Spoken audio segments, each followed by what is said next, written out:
Siya si Jose. Siya naman si Eloisa. Kinasal ang dalawa sa Manila noong January 7, 1915. 1 month after nilang ikasal, nagsimulang magdemand ng hindi maganda si Jose. Gusto raw ni Jose na gumawa ng unchaste acts or kalaswaan si Eloisa sa ari niya. Oh, no! Pero ayaw ni Eloisa. Meron namang nangyayaring pagsisiping sa kanila, pero never pumayag si Eloisa sa pinapagawa ni Jose sa kanya. Dahil sa refusal na yan ni Eloisa, pinagsalitaan ng masasakit na salita ni Jose at sinaktan niya si Eloisa sa iba't ibang parte ng katawan.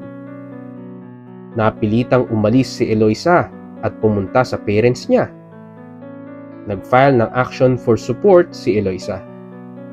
Ang ruling ng korte, pwede lang mapilit si Jose kung merong divorce or legal separation.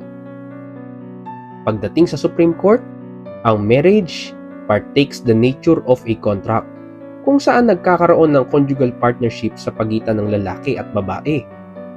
Pero higit pa ang marriage sa isang kontrata. Dahil nagkakaroon ng bagong relasyon, mga karapatan, tungkulin at mga obligasyon.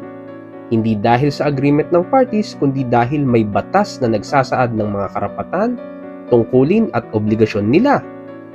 Ang marriage ay isang institusyon, kung saan ang publiko ay may interest na ma-maintain ang pagiging pure ng marriage.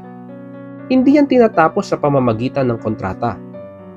Tanging batas lang ang makakapag-determine kung hanggang kailan mananatili ang kanilang mga karapatan bilang asawa. Once nagkaroon ng marriage, ang relationship nila regulated at controlled na ng state for the benefit of the society at ng mag-asawa. If intolerable sa isang party kung itutuloy pa ang kanilang pagiging mag-asawa, dapat may relief or remedy na makuha ang party na yan mula sa korte. Yung pagkakaroon lang ng marriage, nagke-create na yan ng obligasyon sa lalaki para magbigay ng support sa asawa. Yan ay kanyang natural and legal duty. Ang obligasyon na yan, hindi yan pwede itigil o i-terminate sa pamamagitan ng kanyang sariling wrongful acts. Na yung wrongful acts na yan ang nag-drive sa asawa niya para pumunta sa bahay ng parents niya at iwanan ang bahay nila.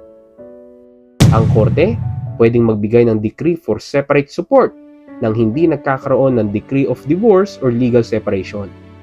Ang power to grant support ay hindi dependent sa power to grant divorce. Hindi yan bayad perwisyo o damages. Hindi rin yan debt or utang. Yan ay para i-perform niya ang kanyang duty bilang asawa na mandato ng Estado.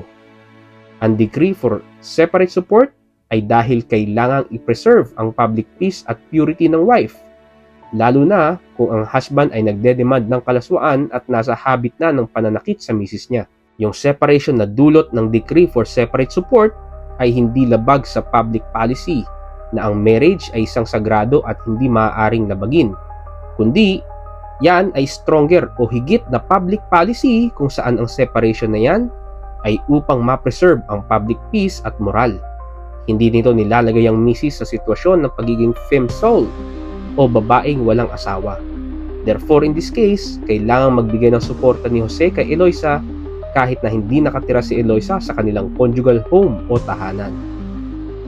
For more videos like this, please like, follow, and share. Thank you.